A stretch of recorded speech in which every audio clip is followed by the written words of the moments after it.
Somos vizinhos, conterrâneos e profissionais de saúde. Aqui tem gente. Aqui tem vida.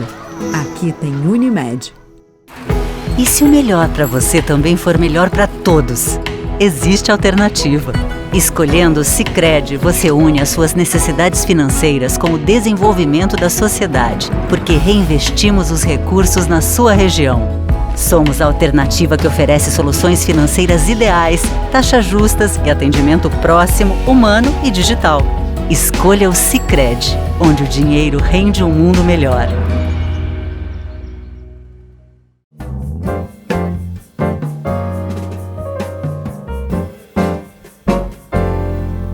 Nossa saudação a todos, está no ar mais uma edição do painel, estamos sempre aqui pela TV Erechim, numa parceria com a Unimed Erechim, Unimed, cuidar de você, esse é o plano, e Sicredi, traga a sua poupança para o Sicredi, veja como é mais negócio poupar aqui.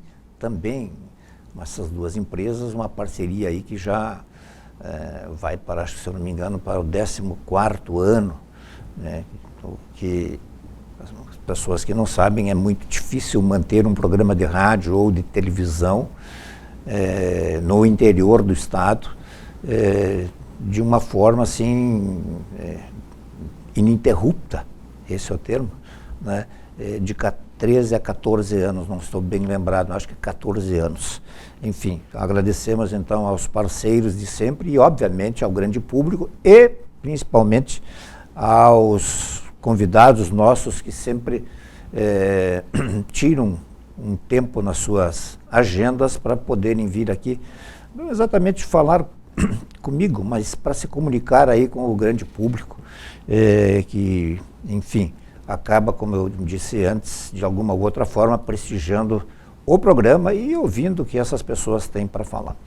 Nós hoje recebemos com muito prazer novamente aqui o retorno do Dr. Luiz Gustavo Zanella Pitinin e também do empresário Marcos Provin, né, duas pessoas experientes nas suas respectivas áreas, pelo que eu fico muito grato e tenho a convicção de que nós teremos um programa tranquilo e que vai acrescentar um pouco aí para que cada um tire as suas conclusões. Doutor Pitinin, muito obrigado mais uma vez. Eu que agradeço a sempre gentil confiança e convite do nosso apresentador Odi, e saúdo aqui o nosso amigo Marcos Provin, né? E para dizer que é sempre um privilégio estar aqui conversando com as pessoas da nossa cidade de Erechim e tentando, assim, contribuir para quem sabe, um pensamento mais crítico, mais atentado para as coisas que acontecem no país nos últimos meses, nos últimos anos especialmente, e coisas, ao meu ver, inéditas que vêm acontecendo e as pessoas talvez não se deem conta, porque as revoluções e as grandes mudanças na história da humanidade, elas não acontecem do dia para a noite, elas não acontecem, hoje vamos decidir fazer, elas são graduais e elas são realizadas de forma a colocar as pessoas em um teste. Vamos até ali para ver até onde as pessoas resistem. Não resistiram? Vamos mais um pouco. O nazismo não começou de um dia para o outro na Alemanha. O nazismo aconteceu em várias etapas, não é? Hitler primeiro se elege, depois há o Dito me ajuda nisso, que tu é melhor que eu em história. Depois há um atentado contra ele, contra o parlamento, que eles colocam na conta da oposição, e aí ele se torna o chefe absoluto do Reich, então, ele acaba, inclusive, sendo preso nesse meio tempo aí. Pois é. Mas, enfim, ele consegue, depois de vencer a eleição, foi num curto período ali, há um atentado, uma espécie de atentado, e aí ele assume poderes absolutos na Alemanha nazista, e aí o resto tudo é história, né?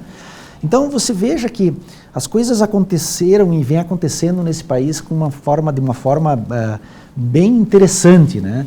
Você vê pessoas presas aí lá no começo do governo atual por supostamente tentarem dar um golpe. Eram pessoas que estavam na frente dos quartéis pedindo alguma providência porque não confiavam nas instituições, e incrivelmente, essas pessoas são acusadas de tentar suprimir o Estado de Direito. O que é isso? É tentar tomar o poder pela força. Ora, as pessoas lá pedindo para o Exército fazê-lo, estão tentando fazer isso.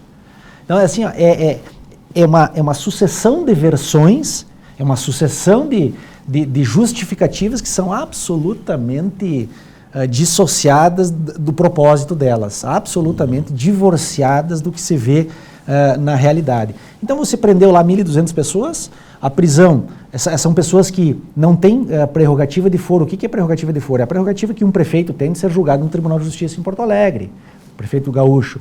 É a prerrogativa que um deputado federal tem de ser julgado pelo Supremo, um senador ser julgado pelo Supremo. Agora, uma pessoa comum do povo que estava lá na frente num quartel, ela não pode ser presa por ordem de um ministro do Supremo que não tem competência para aquilo. Mas no Brasil está tudo certo, foi presa, foram presas 1.200 pessoas, tem gente presa, pior, por crimes que eventualmente nem prisão aconteceria, né?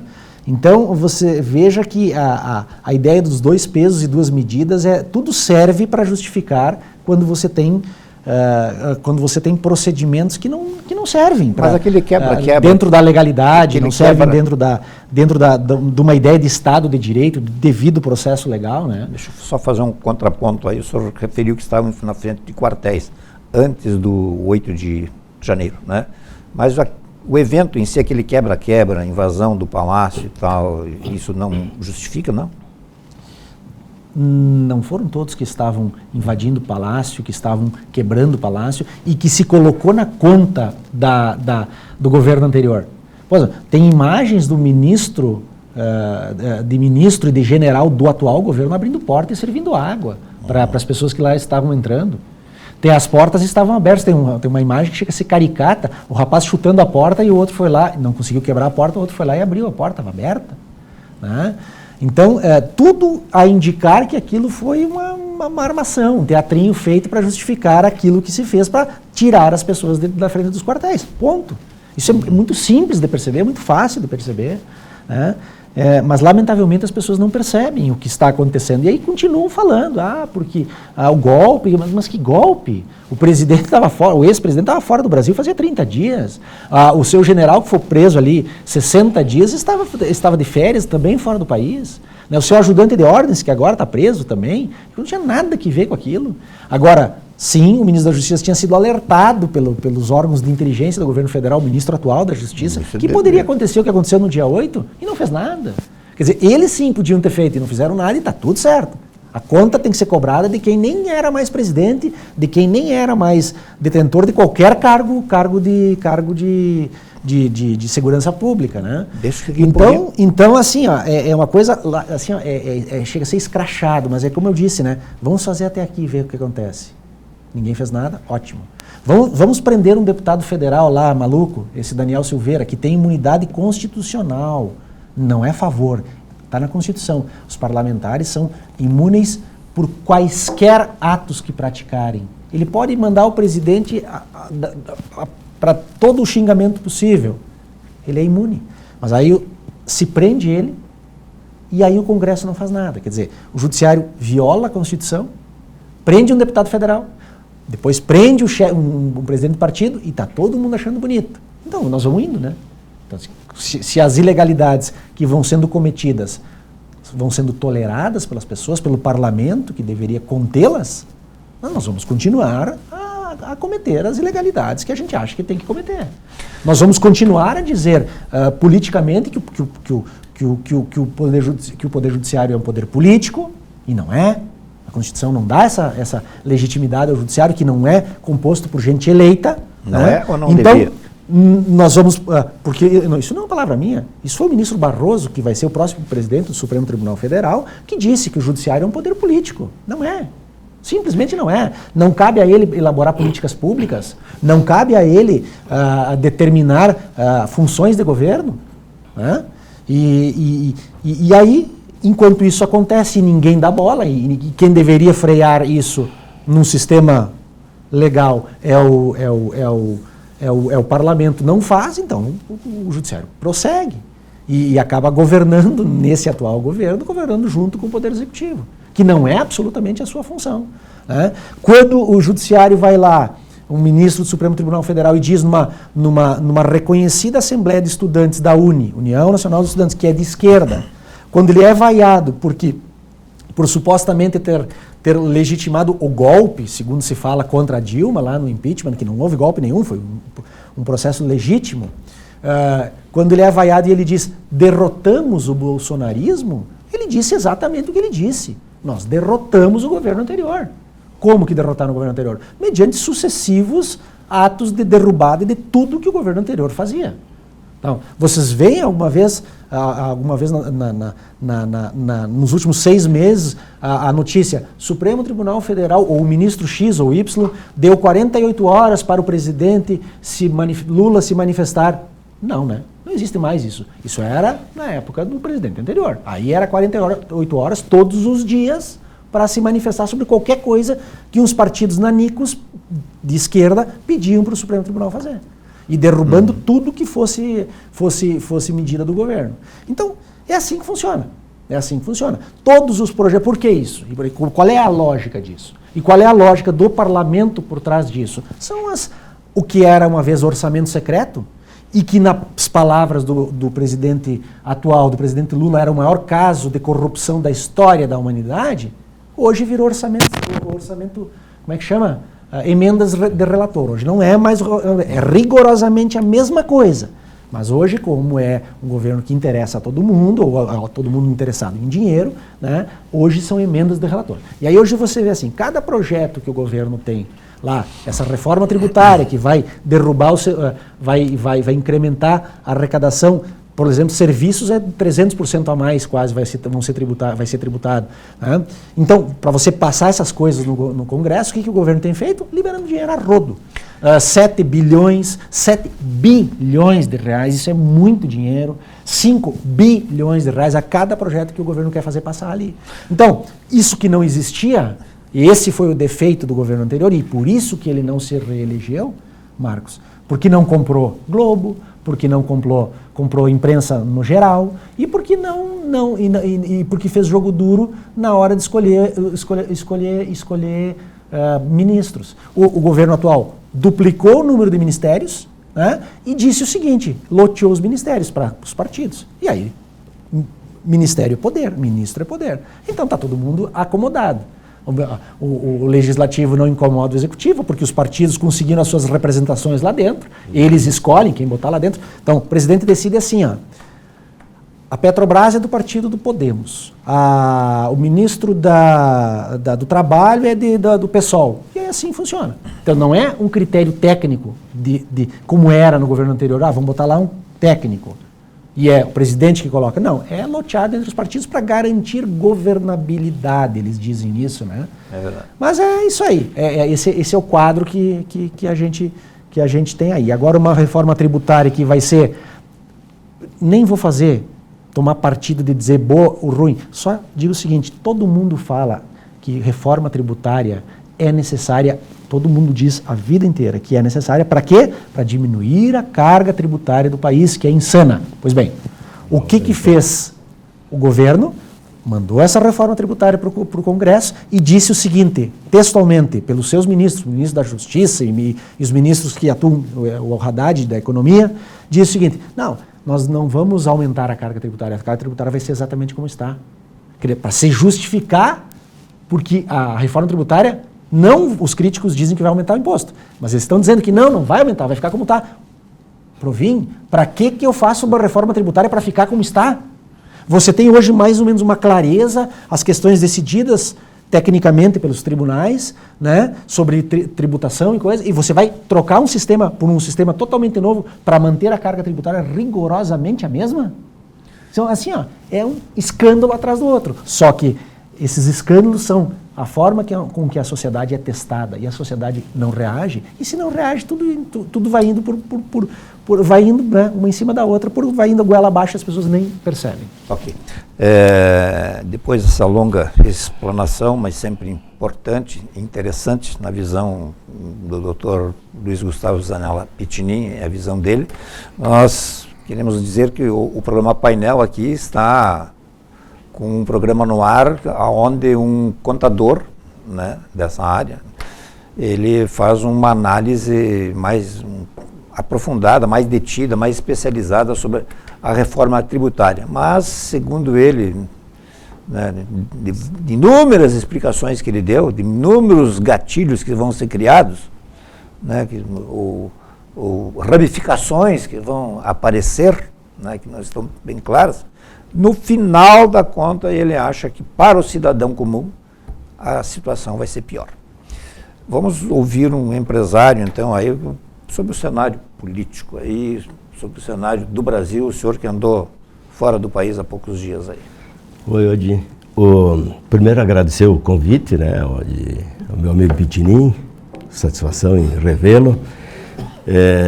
Pode dizer que estar há 14 anos no ar não é missão fácil, concordo contigo, mas aliado à tua competência e à tua imparcialidade, espero que permaneça por muitos 14 anos pela frente.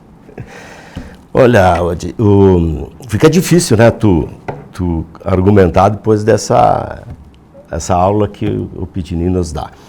E eu quero dizer, Odi, que trazendo isso pro meu setor, né, pro comércio, para a indústria, que é o mundo que eu tenho vivido nos últimos dias, posso te dizer que essa instabilidade toda, né, que está acontecendo nos últimos tempos, ela impacta muito nos negócios.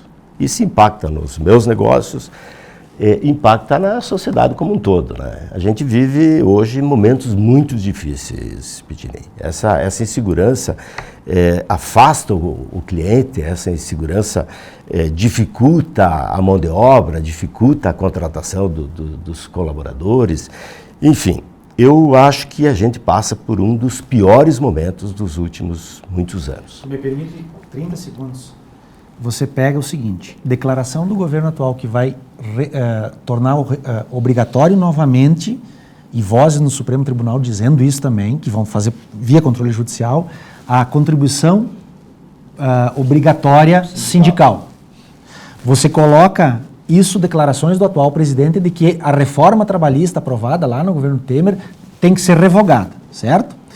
Você pega isso e coloca o seguinte, a notícia de hoje, os juros americanos estão no índice mais alto dos últimos 22 anos, juros nos Estados Unidos. Como é que isso impacta no Brasil?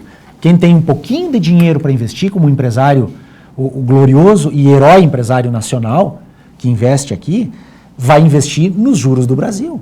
Por quê? Se os Estados Unidos pagam 5% ao ano, tá, de juros, que são os maiores dos últimos 22 anos, então o grande capital mundial, para investir em país com mais risco, que nem é o caso do Brasil, tem que receber pelo menos 1,5 vezes a mais, tem que receber até 3 vezes mais, 14% ao ano para vir investir no Brasil. Senão o que acontece? O dinheiro grosso que está aqui vai embora. Prefere a segurança dos 5% americano. Isso não tem mágica.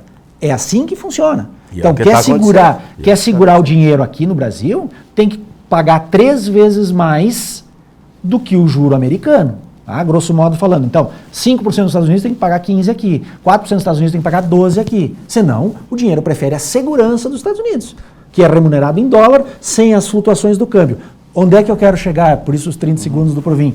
O empresário aqui vai investir nesse quadro aqui, de total insegurança, e agora de um novo arcabouço fiscal que é absolutamente feito para o governo poder gastar mais do que arrecada, que essa é a ideia, e ainda com essa insegurança toda na parte trabalhista. Então você pega e vai deixar o teu dinheiro no banco, Provin, rendendo 12%, 15% ao ano, em vez de investir. Não vai investir. Eu não Exatamente. Não sei se eu ouvi mal, mas eu acho que o senhor quis referir, vai investir nos Estados Unidos e não no Brasil. Não, vai investir no Brasil. Por que os juros do Brasil têm que ser altos? Fica alto para controlar a inflação e para controlar a fuga de capital daqui para os Estados Unidos. Porque se os Estados Unidos pagam 5, o Brasil tem que pagar 15. Ou se os Estados Unidos pagam 4, o Brasil tem que pagar 12. Porque essa é mais ou menos a equação para que a coisa funcione, porque o dinheiro não saia daqui. Okay. Os grandes fundos que têm dinheiro no mundo inteiro, que são americanos, são europeus, eles vão investir aonde? Aonde tem mais segurança e aonde paga mais. No Brasil, se investe a partir de um limite que pague quase 3 vezes mais do que uma economia de sem risco nenhum, que é a americana, paga. Essa é a conta. Então, paga para esses fundos internacionais, ok. Só que isso paga para todo mundo. Paga pro Vim também, se tem algum dinheirinho, paga para ti, se tem algum dinheirinho, bota no banco, lá 12, 15% ao ano. Tá? E aí eu te pergunto, qual é o empresário que vai assumir um risco tributário de uma matriz tributária nova, que vai assumir um risco trabalhista de uma possibilidade de ser revogada uma reforma trabalhista, investindo o seu dinheiro na produção, na geração de empregos, na atividade econômica produtiva, se ele pode deixar o dinheiro parado, cruzar os braços e ficar na praia, ganhando 15% ao ano? Quem é que vai investir? Ninguém. É isso que o Provin falava, insegurança. É exatamente. Desculpa, isso foi tá mais que 30 segundos. Não, mas perfeito, Pidini, perfeito, porque o que acontece? O que está acontecendo? Ao invés de tu correr risco, né, ao invés de tu investir, comprar um equipamento, contratar novos funcionários e tal, tu acaba optando por guardar o dinheiro. Tá gerando mais rendimento do que colocar na atividade econômica. Na área produtiva para especulação. Então, o que acontece? O que está acontecendo? Essa insegurança da questão trabalhista, eu acho que é a coisa mais grave que aconteceu nos últimos dias, porque a gente deu uns 2, 3 passos para frente, né? Nos últimos 6, 7 anos aí, 5 anos aí, a gente conseguiu evoluir um pouco, né, nessas questões aí, principalmente a questão trabalhista. E daqui a pouco tu tem um cenário aí que aponta para dar uns 3 passos para trás. E aí o povo cai fora. Eu estava viajando agora e escutando um pessoal que estava na poltrona de trás do avião, né? Aí tinha a galera do agronegócio, né? Estava atrás, aí o pessoal falando que é um absurdo, que nós, o país aí que se diz produtor e tal. Agora saíram uns dados estatísticos aí, que eu não tenho os dados e não sei nem da verdade dos dados, né? Diz, olha, a produção mundial, ela é 24% dos americanos. O americano hoje produz 24% da produção do mundo. A China mais 14%, a Alemanha mais 8%, tal. Daqui a pouco ele em 4, 5 países que eles relacionaram, aí tem mais de 50% da produção do mundo e o resto sobra para o mundo todo. África do Sul com 2 e pouco, Brasil com 3 e pouco. A produção de toda a produção industrial, produção industrial do mundo. E aí eu fico observando lá e digo, caramba, cara, se isso for verdade, quando é que nós vamos chegar lá, né? Nós, um país que se diz aí a procura do desenvolvimento, né? Tentando buscar espaço, como é que nós vamos competir com esses monstros? O país estava no caminho certo. Eu li um dado esses dias aí, que nós somos 200 milhões de pessoas, certo? Nós produzimos comida para 1 bilhão de pessoas. São 5 vezes mais. O que é feito com o excedente? Exportado. E é isso que faz entrar dinheiro a rodo no Brasil. E é isso que move a economia, é isso que move o país. E nós pegamos um presidente, colocamos na presidência um sujeito que vai lá e diz que o agronegócio é fascista.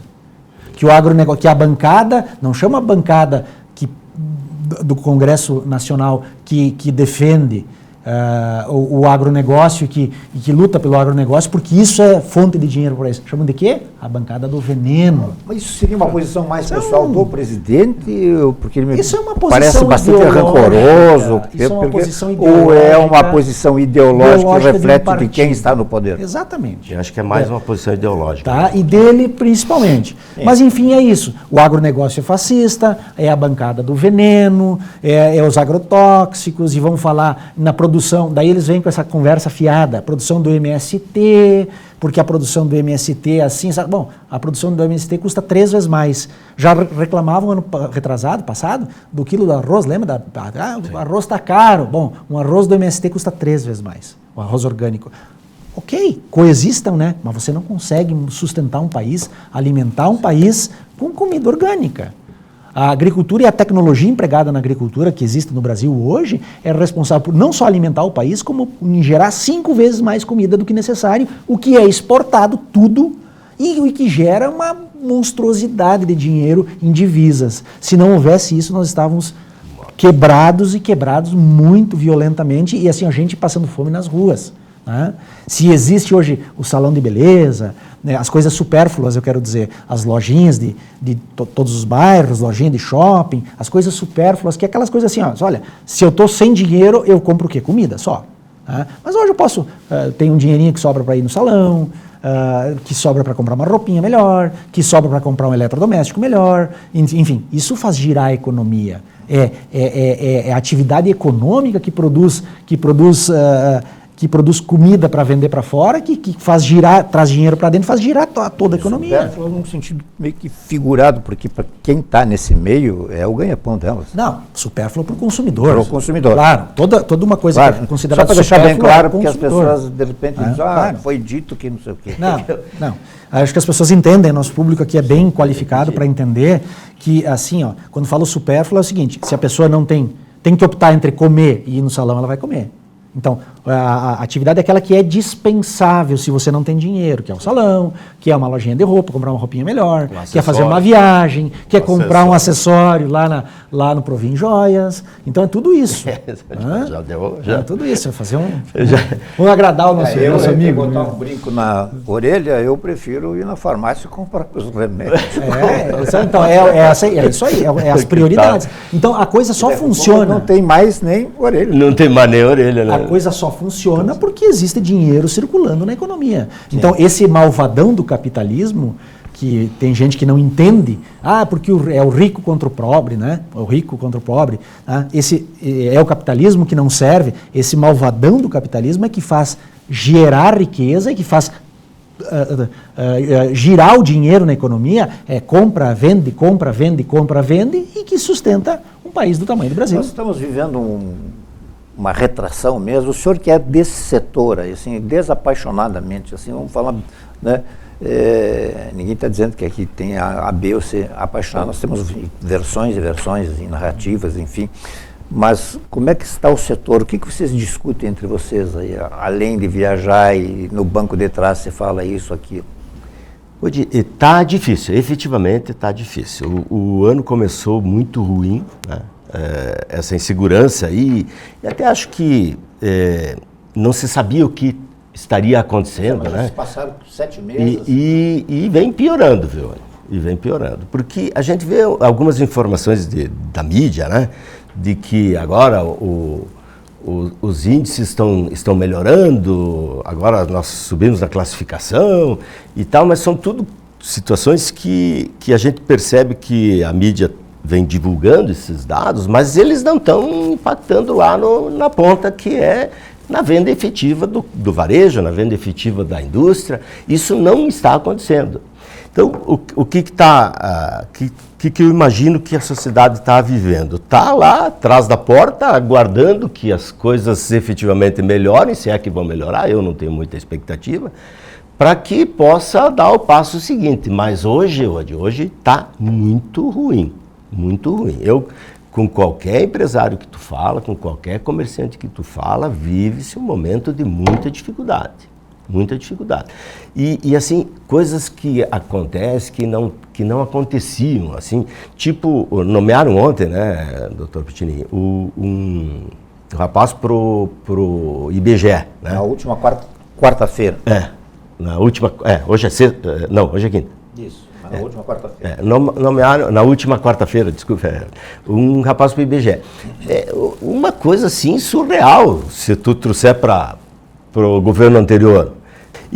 Mas isso não impacta em nada na vida das pessoas. É óbvio que impacta. A gente teve um caso parecido na Argentina, de manipulação de dados, que depois foi se verificar que é uma coisa, obviamente, que impacta. Então, quando tu vê que essas ações, né, que são dessa natureza, tu questiona todas as ações do governo, né? Tu diz, vocês estão fazendo isso para isso, imagina o que estão fazendo... Imagina o que não se divulga. O que não se divulga, o que a gente não consegue perceber.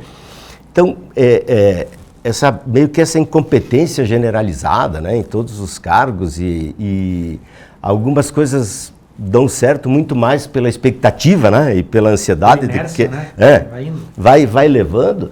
Então isso trazer isso para o meu mundo, que é o mundo dos negócios, é muito sério. E aí a gente não tem fôlego, né? Para suportar 2, 3, 6 meses, 1 ano.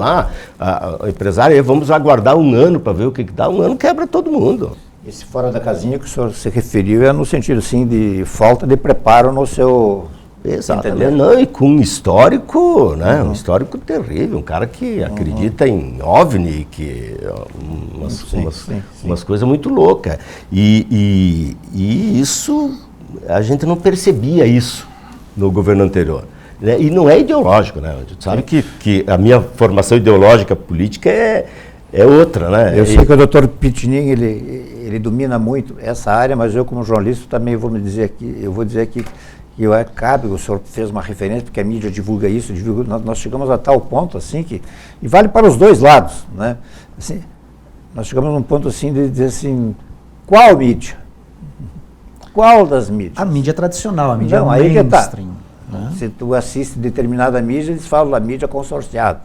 Aquela faz parte de um consórcio, não sei o quê. Que eles fizeram aquele consórcio, da expressão vem do consórcio da pandemia. Isso aí. Agora saiu ontem... Agora tem uma outra mídia que defende o... Aí saiu ontem totalmente o oposto. Daí saiu ontem, ontem na última quarta-feira, isso, na a divulgação de que a Rede Globo teve aumentado em mais de 100%, muito mais de 100% as verbas de publicidade federal em relação ao governo anterior. Tá aí porque a Globo só faz elogios, mostra o nosso ministro da Economia com as suas principais habilidades na TV tocando violão e mostrando que sabe tocar violão. Quer dizer, o Paulo Guedes não servia, porque afinal de contas ele não sabe nada. Formado em Chicago, um dos melhores da turma, dono de banco, um cara de alto sucesso na vida. Quem sabe é o Haddad, que disse na TV que ele só estudou economia 2 meses e depois colava de alguém para passar num exame que tinha que passar lá. Ele disse isso. E aí a Rede Globo vai lá mostrar o Haddad fazendo o quê na TV? Tocando violão. Em vez de explicar a reforma tributária e os efeitos para o cidadão comum, não, ele vai lá tocar violão.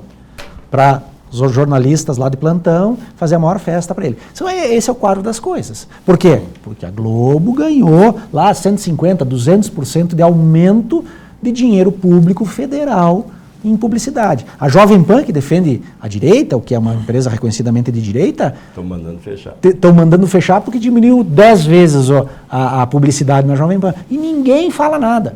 Ninguém fala nada. No governo passado, quando era ao contrário, quando a Globo não tinha, se falava controle do Tribunal de Contas da União, do Ministério Público, quando já se viu dar mais dinheiro por simpatia política para a Jovem Pan e não para a Globo e para os outros. Não, hoje mudaram e está tudo certinho, ninguém mais reclama de nada. Então, hoje esse é o estado das coisas, né? E eu tenho certeza em dizer o seguinte, que o governo anterior só não se reelegeu porque foi ingênuo em achar que podia erguer uma faixa lá e chamar a Globo de lixo e não botar dinheiro na Globo. Porque se tivesse colocado dinheiro na Globo, teria sido reeleito. Se tivesse colocado dinheiro tal como faz o governo atual, teria sido reeleito. Ia continuar executando as questões técnicas da forma como estava sendo executada. E tu disseste antes, Marcos, que os resultados que a gente vê agora, melhoria do índice de confiança, tudo está em cima de estatística que foi produzida aonde? Meses atrás. Então são dados da economia de meses atrás, não desse governo. Tudo vem de lá. Então a coisa ia bem nos dados, estatisticamente vinha bem nos dados. Tá? Aí você pega e você muda tudo isso e você faz o quê? Você vai se sustentar no governo fazendo o quê? Comprando publicidade, comprando a mídia consorciada, como tu estás dizendo, aí tem o viés, agora vamos censurar as redes sociais. Vamos, sob pretexto de combater fake news. Porque você em casa... O governo pensa que você é um débil mental, que não sabe decidir lendo uma notícia, isso aqui eu acho que é mentira, ou eu acho que é verdade, vou pesquisar melhor. Você não sabe, tem que ter alguém do governo que vai lhe dizer no que tem que confiar. Esse é o projeto das fake news, que está parado porque houve uma reação da sociedade. Veja, tudo é reação da sociedade. Tudo precisa de uma reação da sociedade. Então, nós vamos manter aquela mídia remunerada por nós, a mídia consorciada, e vamos acabar com aquela mídia que surgiu nos tempos de internet, que na nossa ideia, propaga fake news. Faz isso. E aí dinheiro para o orçamento secreto na Câmara dos Deputados e Senado Federal para aprovar o que a gente quer. Então, assim fica muito fácil você se manter no poder. Mesmo que o país vá para o mato, né? Mesmo que o país afunde. Esse termo de mídia consorciada e a sua narrativa, que praticamente são muito aproximadas, é usado muito por um outro grupo de mídia, que tem uma revista e tal, e tem um canal no YouTube, né? Então, faço essa referência aí. Nós vamos fazer o nosso único intervalo do programa de hoje e já voltamos. Quantas vezes você ficou frente a frente com você mesmo, desse jeito, no espelho, olhando dentro dos seus próprios olhos, se perguntando por que ainda não deu o primeiro passo para uma vida melhor, para um mundo melhor? Por que você ainda não enfrentou aquele medo que nem o seu reflexo conhece? Já pensou na rotina que deseja tanto mudar? Já se propôs a enfrentar seus desafios em voz alta? Já se encheu de coragem para tomar uma decisão como se estivesse incentivando alguém muito importante para você? Mudar um hábito é criar consciência e é o melhor conselho que você pode se dar. É o momento de pegar na sua própria mão e falar: vem comigo. Busque uma versão ainda melhor de si mesmo. Vamos juntos? Mude um hábito. Unimed. E se o melhor para você também for melhor para todos? Existe alternativa. Escolhendo o Sicredi, você une as suas necessidades financeiras com o desenvolvimento da sociedade, porque reinvestimos os recursos na sua região. Somos a alternativa que oferece soluções financeiras ideais, taxas justas e atendimento próximo, humano e digital. Escolha o Sicredi, onde o dinheiro rende um mundo melhor.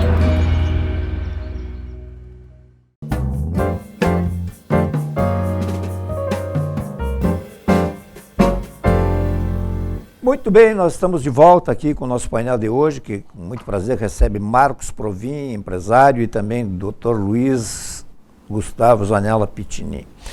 Bom, não sei quem é que é. O Marcos esteve nos Estados Unidos há poucos dias aí. Sabe que Como é que está o governo Biden lá? o mês de julho eu tiro umas férias com meu filhote, que estuda, né? E aí aproveito para dar uma passeada com ele, que são férias dele. E esse julho estivemos em Nova York. Ficamos 12 dias lá. Sabe que todas as pessoas que gravitaram em torno da minha viagem lá, motorista de Uber, tem muito brasileiro lá que faz esse trabalho, né? Muito brasileiro. Contratamos até alguns motoristas pedindo para nos levar a lugares específicos, assim. São brasileiros daqui que vivem lá. E todos, assim, sem exceção, todos de direita, né? Ou menos com uma visão política mais de direita, né? E manifestam uma tristeza muito grande do que está acontecendo no Brasil. E, aliás, é uma coisa surpreendente, eles sabem muito mais do que nós aqui do Brasil. Sabem tudo do que está acontecendo e tem clareza no... Mas pelos parentes, amigos? Não, hoje está muito dinâmico essa coisa da mídia, né? Informação, sim. Eles... redes sociais, e eles assistem a televisão nacional e formam opinião, e geralmente esses caras que têm essa coragem de sair, um rapaz lá que há 30 anos está lá, né, mora lá há 30 anos, ele é um deputado do Brasil, mais ou menos, do quanto que sabe, né, e a unanimidade, assim, a tristeza que eles estão vendo o que está acontecendo. Né? Eles percebiam que estávamos no caminho certo e que daqui a pouco agora estamos colocando o país em risco, de novo. Né? Essa instabilidade, essa insegurança, isso tudo, isso a gente vê lá. Né? E lá também não está esse paraíso, né? Assim, a gente vê que a economia lá não está essa coisa, essa taxa de juros que o Pittini levantou antes, aí de 5,25. Eu não sei quanto é, sei que foi aumentada e é a maior dos últimos 22 anos. Está acima de 5, está entre 5 e 5,5. Isso é um dos maiores índices dos últimos 20 e poucos anos, né? 22 anos. E até então, né? Até um ano e pouco atrás, esses índices eram diferentes, né? Então, também também lá um modelo que não anda agradando muito. Uma expectativa, que nem a nossa, né? Uma expectativa, estamos aqui numa expectativa há 6 meses de que as coisas possam melhorar. Precisamos de uma reforma tributária, é óbvio que precisamos, a gente discute isso a vida inteira. Eu, no meu momento político de 40 anos atrás, a gente sempre vinha alimentando isso, precisamos de uma reforma, mas está se desenhando uma reforma que vem ao contrário daquilo que a gente buscava, né? Que era a redução de tributos e tal, e agora está claro, né? Está sinalizado aí que vai aumentar os tributos e aumentar muito para alguns, né? Para alguns, principalmente para os serviços, é uma coisa absurda o que vai aumentar.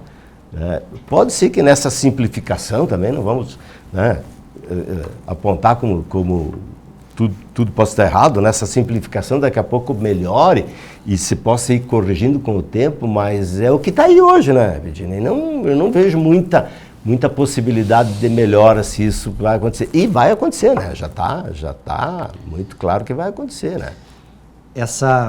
Isso que tu dizes, Marcos, do pessoal, do motorista de Uber nos Estados Unidos ser de direita, na verdade, ser de direita significa querer a liberdade. No caso deles, no Brasil não é diferente. Todo motorista de Uber com quem eu converso e que eu uso bastante Uber, todo motorista é contrário a uma, por exemplo, que já foi sinalizado pelo atual governo brasileiro, uma regulação do Uber. Você dá direitos trabalhistas para o Uber, significa que a plataforma fecha e a pessoa vai embora e a empresa vai embora do Brasil. Como o Cabify já fez. O Cabify fez isso. Tá? Então, o governo declarando que quer regulamentar a profissão do Uber, para dar direitos, na verdade está tirando direitos das pessoas. Todo motorista de Uber que trabalha lá suas, 10, 12 horas por dia, é trabalho, isso não é pouca coisa, 12 horas por dia muito é trabalho. Bastante, tá? Mas ele ganha 7 mil reais por mês, 8 mil reais por mês. Segundo eles falam.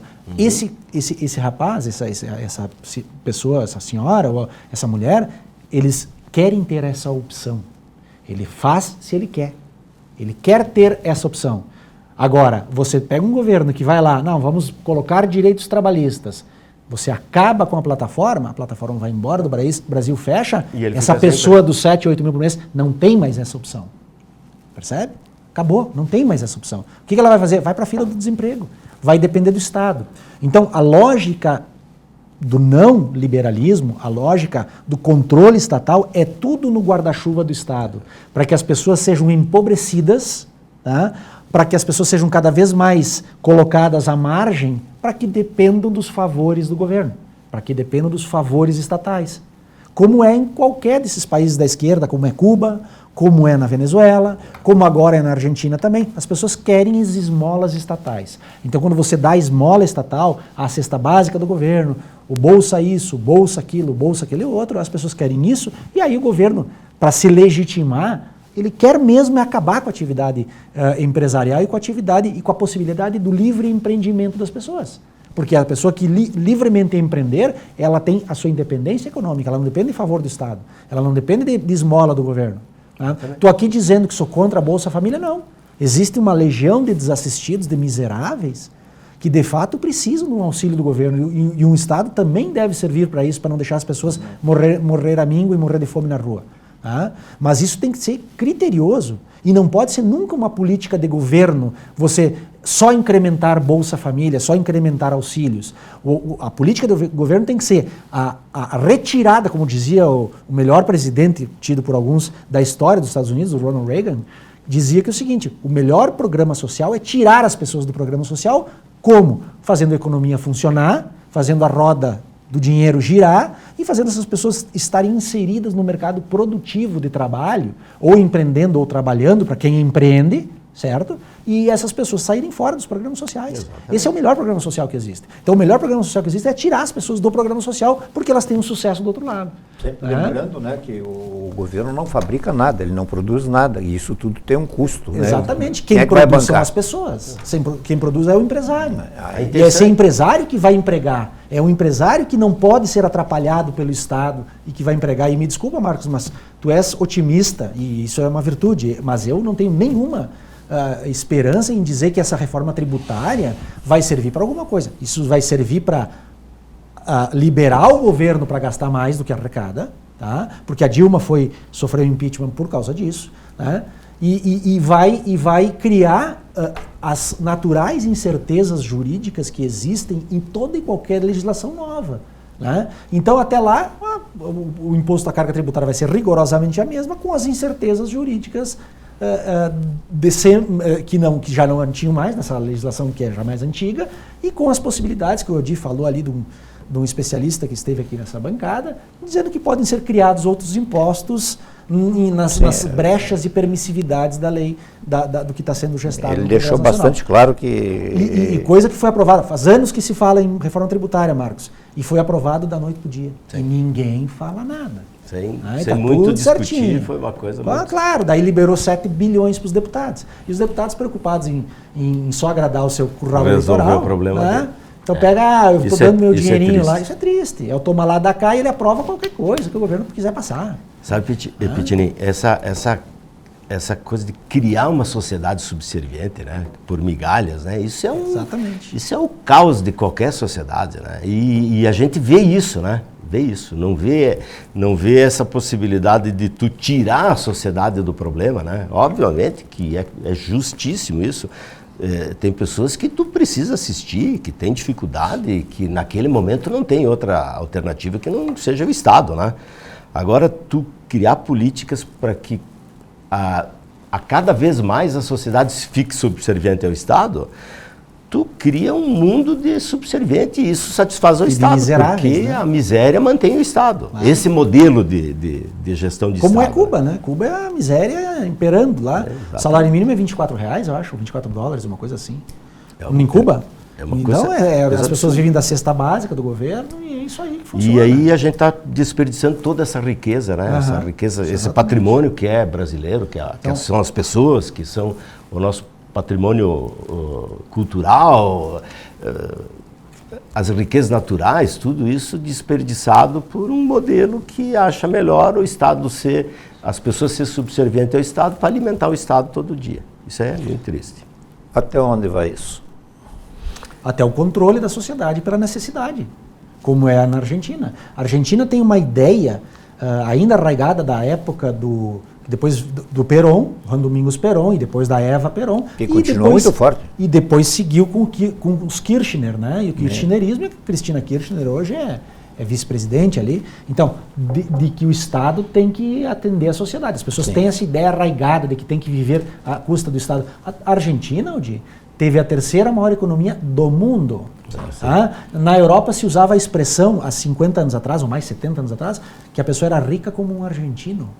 A França usava essa expressão, rico como um argentino, porque eles tinham o melhor gado do mundo e geravam riquezas absurdas. Então, se o nosso amigo telespectador tiver a curiosidade, vá a Buenos Aires, que é aqui pertinho, 1.000 quilômetros, se for de carro, ou o avião não é barato para ir, é relativamente barato. As coisas lá estão de graça hoje, os hotéis são de graça praticamente, muito baratos, né? Mas assim, é bom para quem não conhece, para ver o que é a suntuosidade de uma cidade que é seguramente a mais impressionante da América Latina. Né? Sem dúvida. Da onde veio o dinheiro para fazer tudo aquilo?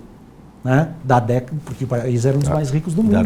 Na década de 30, 40, 50, a Argentina era uma potência. Construiu uma cidade que é um estrondo, é um fenomenal. E está 40, 50 anos aí para cada vez mais para o fundo do poço. O desgoverno levando a isso. Porque esses desgovernos, né, criam a dependência e mantêm a dependência das pessoas com o Estado. Né? E sempre tomando decisões na contramão. Quer dizer, o gado, que a Argentina tem lugar para produzir pecuária a rodo e é uma qualidade de gado muito superior à brasileira. Agora o Brasil já exporta mais carne que a Argentina, mas não era assim. A Argentina, na década de 60, era responsável por 30% do PIB da América Latina. Hoje é 15%. Vejam, empobreceu pela metade o país.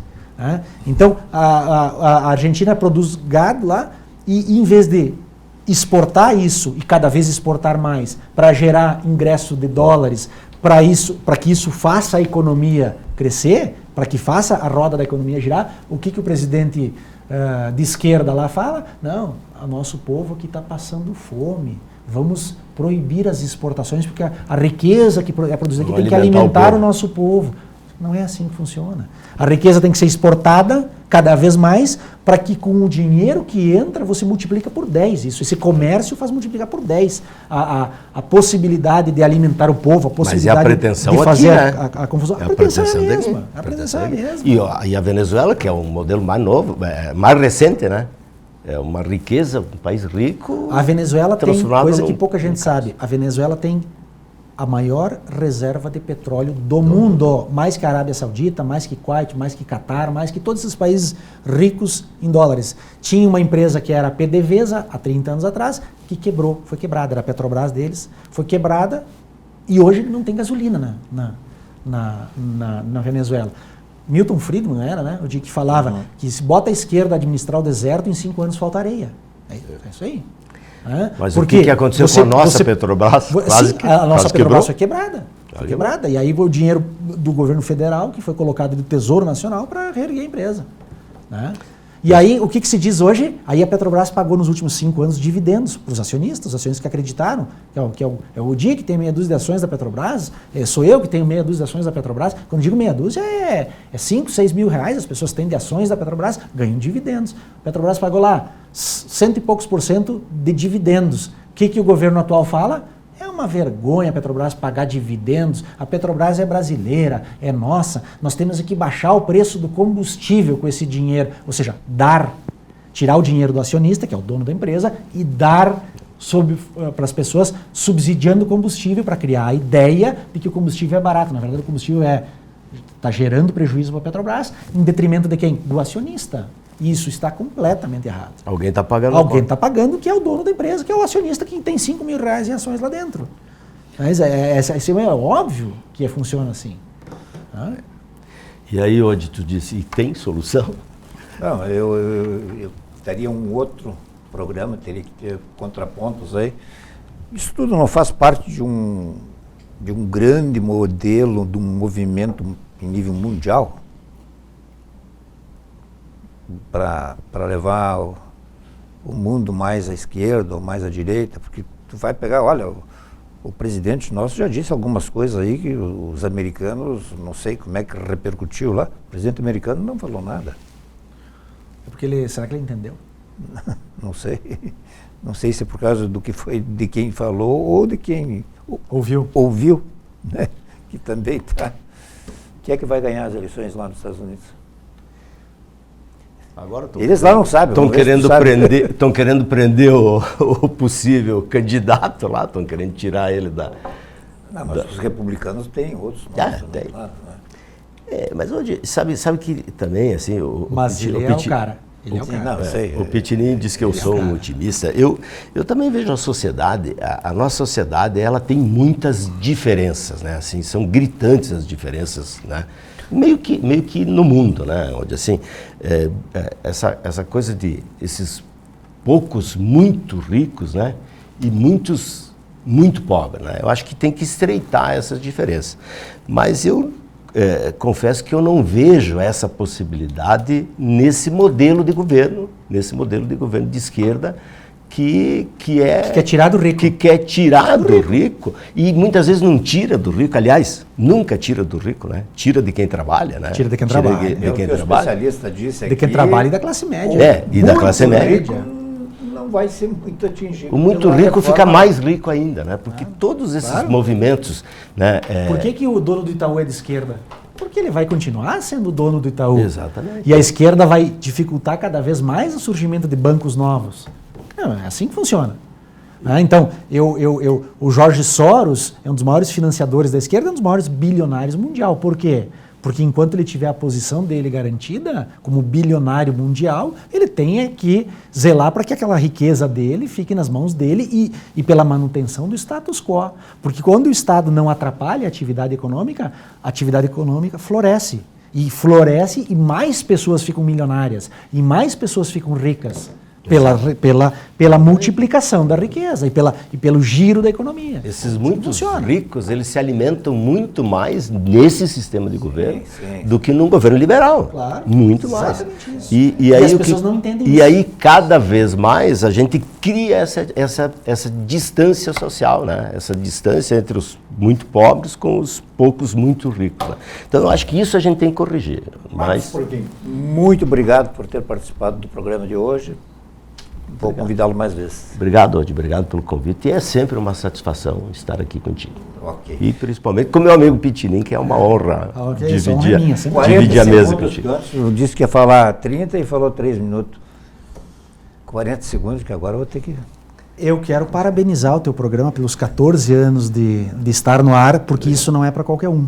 E agradecer muito ao pessoal da nossa audiência e que nos assiste em casa, porque sem vocês, certamente, o nosso programa não teria a repercussão que tem. Muito obrigado mesmo, de coração, e para dizer que o que dizemos aqui é o que a gente mais ou menos acha das coisas, sem nenhum compromisso ideológico, sem nenhum compromisso com ninguém.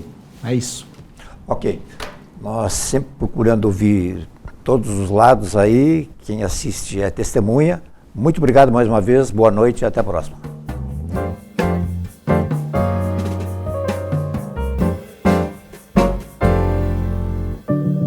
Quantas vezes você ficou frente a frente com você mesmo, desse jeito, no espelho, olhando dentro dos seus próprios olhos, se perguntando por que ainda não deu o primeiro passo para uma vida melhor, para um mundo melhor? Por que você ainda não enfrentou aquele medo que nem o seu reflexo conhece?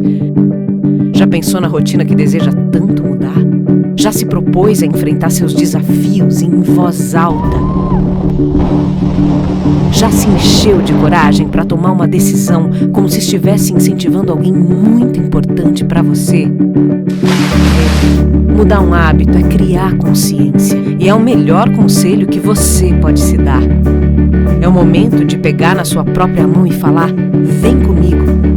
Busque uma versão ainda melhor de si mesmo. Vamos juntos? Mude um hábito. Unimed. E se o melhor para você também for melhor para todos? Existe alternativa. Escolhendo o Sicredi, você une as suas necessidades financeiras com o desenvolvimento da sociedade, porque reinvestimos os recursos na sua região. Somos a alternativa que oferece soluções financeiras ideais, taxas justas e atendimento próximo, humano e digital. Escolha o Sicredi, onde o dinheiro rende um mundo melhor.